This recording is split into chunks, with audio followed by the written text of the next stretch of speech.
Movie की starting scene में हम एक साइंटिस्ट जो कि कहानी का मेन कैरेक्टर है उसे देखते हैं जिसका नाम सेबास्टियन होता है। वो एक ऐसा साइंटिस्ट था जिसने इतने साल की मेहनत लगाकर एक ऐसी मेडिसिन इन्वेंट कर दी जिससे वो किसी भी लिविंग थिंग जिनमें इंसान और जानवर इंक्लूड है उन्हें गायब कर सकता था। लेकिन वो ऐसी मेडिसिन बनाने में कामयाब नहीं हुआ जिससे वो इनविजिबल थिंग्स यानी गायब हुई चीजों को वापस ला सके। और पिछले 1 साल से वो इस प्रोजेक्ट पर काफी वर्क कर रहा था जिससे वो मिसिंग हुई चीजों को वापस लाने में कामयाब हो जाए। वो इस पर काफी स्ट्रगल करता है और फाइनली उसकी मेहनत रंग ले आती है, यानी वो ऐसी मेडिसिन बनाने में कामयाब हो चुका था जो गायब हुई चीजों को वापस ला सके। असल में उसने गायब होने वाली मेडिसिन से बहुत सारे एनिमल्स को गायब किया हुआ था जिन्हें वो वापस लाना चाहता था। लेकिन अब जबकि वो इस मेडिसिन को बनाने में कामयाब हो गया था तो वो इस बात को अपने बाकी कोलीग साइंटिस्ट से शेयर करता है और उन्हें लैब में आने के लिए कहता है। लैब में एक गोरिल्ला था जिसे उन्होंने गायब किया हुआ था। वो लोग उसे काफी मेहनत लगाकर पहले तो बेहोश करते हैं और बाद में उसे बेड पर लेटाकर उसके हाथ पांव बांध दिए जाते हैं और वो उसमें वो मेडिसिन इंजेक्ट करते हैं जो कि सेबास्टियन ने बनाई थी गायब हुई चीजों को वापस लाने के लिए। और जब वो उसके अंदर वो मेडिसिन इंजेक्ट करते हैं तब उसे काफी डिफिकल्टी का सामना करना पड़ता है क्योंकि उसकी हार्ट बीट बढ़ जाती है और उस गोरिल्ला की हालत देखकर ऐसा लग रहा था कि अब वो नहीं बच पाएगा। लेकिन वो उसको बचाने की काफी कोशिश करते हैं, उसके हार्ट को शॉक देते हैं जिससे इस गोरिल्ला की हार्ट बीट नॉर्मल होने लगती है और आहिस्ता आहिस्ता उसकी सारी बॉडी स्टेबल हो रही थी और गोरिल्ला पूरी तरह अपनी बॉडी में वापस आ जाता है। अब क्योंकि वो ऐसा करने में कामयाब हो जाते हैं तो वो सब काफी खुश हो जाते हैं क्योंकि उनकी इन्वेंट उनके एक्सपेरिमेंट्स कामयाब जो हो गए थे। फिर यहाँ पर हमें ये पता चलता है कि सारे एक्सपेरिमेंट्स मिलिट्री के लिए हो रहे थे और उन लोगों की मिलिट्री के साथ एक मीटिंग होती है जिसमें सेबास्टियन ये झूठ बोल देता है कि अभी तक उसने कोई सक्सेस हासिल नहीं की है और वो कामयाब होने के लिए और मजीद टाइम मांगता है। तब मिलिट्री उसे कहती है कि तुम तो पहले ही बहुत टाइम ले चुके हो और अगर तुमने जल्दी से कोई रिजल्ट नहीं दिया तो हम तुम्हारे रिप्लेसमेंट में किसी और को ले आएंगे। और जब वो लोग बाहर आते हैं तब सेबास्टियन के साथी जिसमें लड़की का नाम लिंडा और लड़के का नाम मैथ्यू होता है वो उससे पूछते हैं कि तुमने मीटिंग में झूठ क्यों बोला कि तुमने सक्सेस हासिल नहीं की जबकि तुम तो सक्सेस हासिल कर चुके हो। वो कहता है इसलिए क्योंकि मैं इस मेडिसिन को किसी इंसान पर चेक करना चाहता हूँ, टेस्ट करना चाहता हूँ। और वो इंसान कोई और नहीं बल्कि वो खुद था,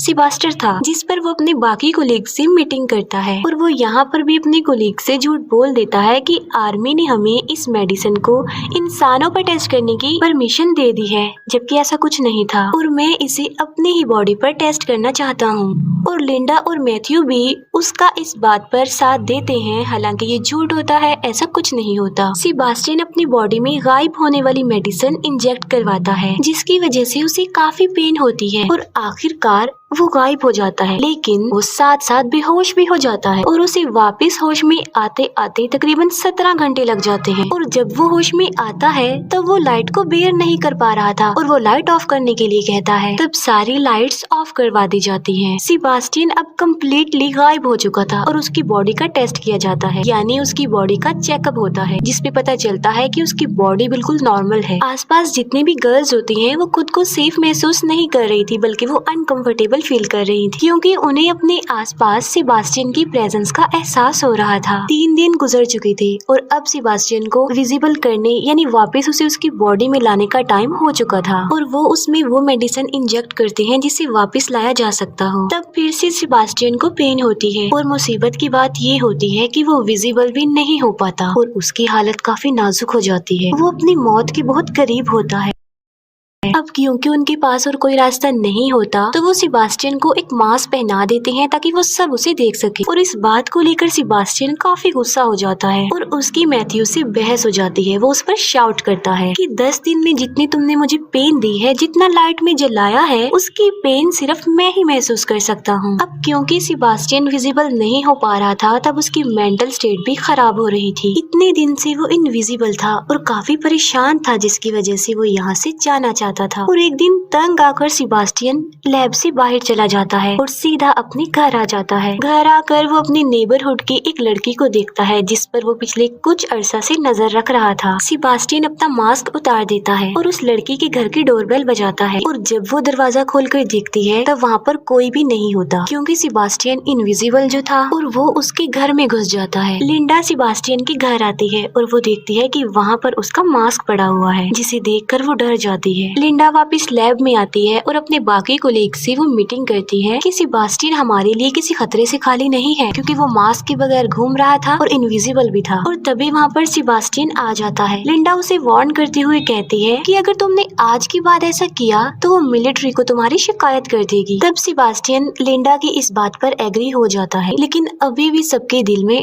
डर था क्योंकि सेबास्टियन दिमागी तौर पर काफी अजीब था और वो ये डिसाइड करते हैं कि वो हर वक्त सेबास्टियन पर नजर रखेंगे। हालांकि सेबास्टियन इनविजिबल होता है लेकिन उस लैब में एक ऐसा कैमरा था जो उसे इनविजिबल होने के बावजूद भी देख सकता था और इस बात का सेबास्टियन को भी पता था कि उस पर नजर रखी जा रही है, जिसकी वजह से अब वो इस लैब से बाहर नहीं जा सकता और इसीलिए वो कैमरा की सेटिंग को खराब करके पिछली कोई रिकॉर्डिंग प्ले कर देता है जिससे सबको ये लगे कि वो अभी भी लैब में है। और ऐसा करके वो लैब से बाहर चला जाता है और वो सीधा लिंडा के घर जाता है और वहाँ जाके उसे पता चलता है कि लिंडा और मैथ्यू रिलेशनशिप में है, जिस पर उसे काफी गुस्सा आता है क्योंकि वो लिंडा को लाइक करता था और गुस्से में आकर वो उसके घर की विंडो का ग्लास तोड़ देता है। और लिंडा जब बाहर देखती है तब वहाँ पर कोई नहीं होता। तब उसे डाउट होता है कि कहीं ये सेबास्टियन तो नहीं है और ये बात कंफर्म करने के लिए वो लैब में कॉल करती है और लैब में जो आदमी होता है वो लिंडा को बताता है कि सेबास्टियन यहीं पर है क्योंकि अभी भी वहाँ पर वो पुरानी वीडियो फुटेज चल रही थी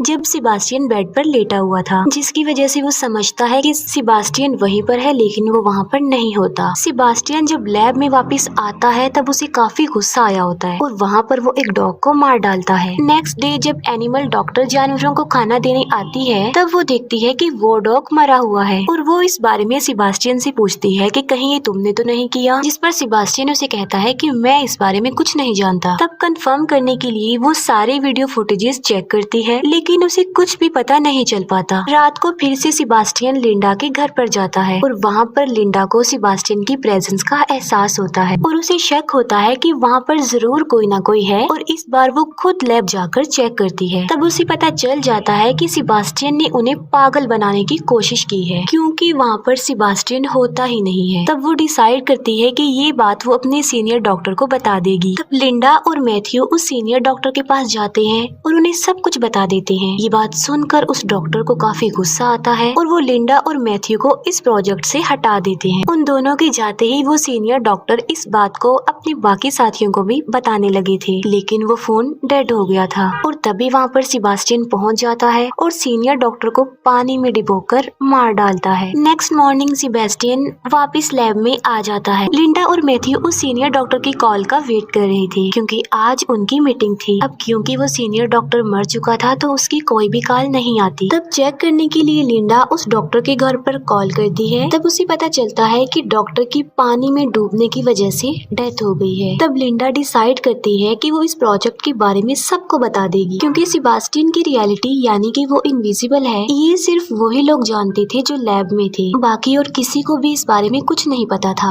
और जब वो कॉल मिलाती है तब उसका फोन भी डेड हो चुका था और तब वो वहाँ से बाहर निकलने की कोशिश करते हैं लेकिन कोई भी डोर ओपन नहीं हो रहा था क्योंकि सेबास्टियन ने सब डोर्स के कोड इनएक्टिव कर दिए थे और वहाँ पर सिर्फ सेबास्टियन का कोड ही एक्टिवेट हो रहा था। वो लोग डिसाइड करते हैं कि कुछ भी हो जाए वो सेबास्टियन को पकड़ के ही रहेंगे क्योंकि अभी भी वो उसी लैब में ही था। उनमें से एक लड़की जिसका लैब में कुछ रह गया था और जब वो वापस उसे लेने जाती है तब सेबास्टियन उसे मार डालता है। उन लोगों को पता चल चुका था कि सेबास्टियन उन्हें एक एक करके मार डालेगा क्योंकि वो नहीं चाहता था कि किसी को भी उसकी रियलिटी पता चले कि वो इनविजिबल है। लैब में एक ट्रेसर की हेल्प लेकर वो सेबास्टियन की लोकेशन ढूंढ लेते हैं और वहाँ पर उसे पकड़ने के लिए दो लोग जाते हैं, एक तो मैथ्यू होता है और दूसरा उसका फ्रेंड होता है। वहाँ पर सेबास्टियन मैथ्यू के फ्रेंड को इंजर्ड कर देता है। मैथ्यू सेबास्टियन पर फायरिंग भी करता है लेकिन उसे कुछ भी नहीं होता और वहाँ पर उसकी शैडोज नजर आने लगते हैं और वो वहाँ से भाग जाता है। मैथ्यू मैथ्यू के फ्रेंड का काफी खून बह चुका था और उसे ब्लड की जरूरत थी। तब लिंडा की फ्रेंड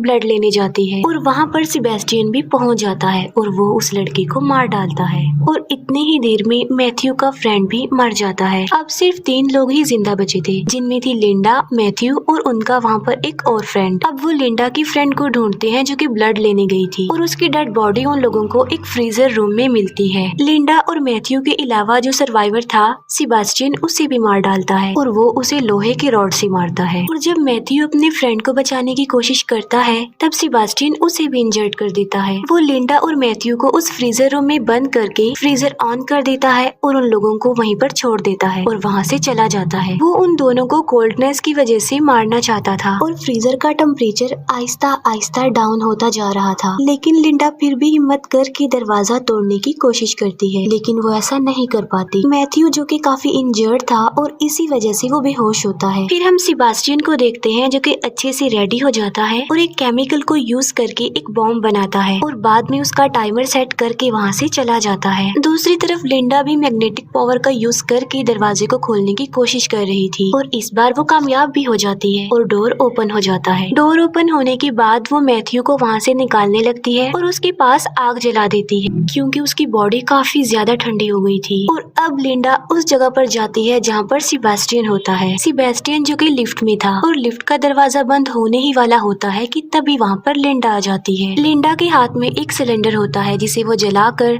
सेबेस्टियन को जला देती है। सेबेस्टियन जो कि सारा जल चुका था तो आहिस्ता आहिस्ता उसकी बॉडी भी जलती जा रही थी। अब क्योंकि सेबेस्टियन इंजर्ड भी था और काफी गुस्से में भी था तो वो लिंडा से अपना रिवेंज लेना चाहता था, उसे किसी भी सूरत में मारना चाहता था। फिर लिंडा आग बुझाने वाली पाइपलाइन को ऑन कर देती है जिससे वहाँ पर पानी गिरने लगता है। अब सेबेस्टियन हल्का हल्का नजर आने लगा था और वो लिंडा को काफी बुरे तरीके से मारने लगता है और उसकी गर्दन पर पाँव रख कर उसका गला दबाने की कोशिश करता है। लिंडा ऑलमोस्ट मरने ही वाली होती है कि तभी वहाँ पर मैथ्यू आ जाता है जिसके हाथ में लोहे का एक रॉड होता है और वो उस लोहे के रॉड से सेबेस्टियन के सर पर स्टैब करता है जिससे सेबेस्टियन वहीं पर ही गिर जाता है। फिर मैथ्यू लिंडा को उठाता है और वो दोनों वहाँ से जाने लगते हैं। सेबेस्टियन जो कि अभी तक मरा नहीं था बल्कि जिंदा था और वो उसी रॉड को उठा लेता है और वो उस रॉड से मैथ्यू को मारने ही वाला होता है कि मैथ्यू को पता चल जाता है। तब मैथ्यू सेबेस्टियन को धक्का दे देता है और वो रॉड इलेक्ट्रिक वायर से टकरा जाता है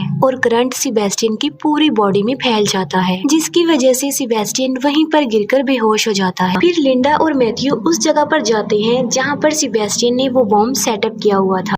वो दोनों समझ चुके थे कि उनके पास टाइम कम है और वो इस बॉम्ब को एक्सप्लोड होने से नहीं रोक सकते और वो लोग यहाँ से बाहर भी निकलना चाहते हैं, लेकिन वो लिफ्ट के जरिए यहाँ से बाहर नहीं जा सकते थे क्योंकि सेबेस्टियन ने उनकी अराइवल और डिपार्चर इनएक्टिव कर दी थी और इसीलिए वो लोग इमरजेंसी एग्जिट जो लिफ्ट के साथ होती है उसके सहारे ऊपर चढ़ने लगते हैं और जब वो ऊपर जा रहे होते हैं कि तभी बॉम्ब ब्लास्ट हो जाता है और वो लोग ऊपर चढ़ रहे होते हैं कि नीचे से सेबेस्टियन लिंडा का पाँव पकड़ लेता है क्योंकि सेबेस्टियन अभी भी जिंदा था और मैथ्यू लिंडा को बचाने के लिए आगे बढ़ता है। लेकिन इससे पहले कि मैथ्यू उन लोगों तक पहुंचता, सेबेस्टियन लिंडा को लेकर लिफ्ट में आ जाता है। जब वो दोनों लिफ्ट में होते हैं तब लिंडा एक वायर जो कि लिफ्ट में लगी हुई थी उसे पकड़ लेती है और उस वायर के जरिए ही लिफ्ट ऊपर से नीचे आ रही थी। लिंडा अपने पाँव से एक बटन प्रेस कर देती है जिससे वो वायर लिफ्ट से अलग हो जाती है और सेबेस्टियन उस लिफ्ट के साथ नीचे जाकर गिरता है और नीचे ब्लास्ट की वजह से आग जल रही होती है जिसमें सेबेस्टियन जलकर मर जाता है और लिंडा आहिस्ता आहिस्ता मैथ्यू के पास आने लगती है। लिंडा मैथ्यू के पास पहुंच जाती है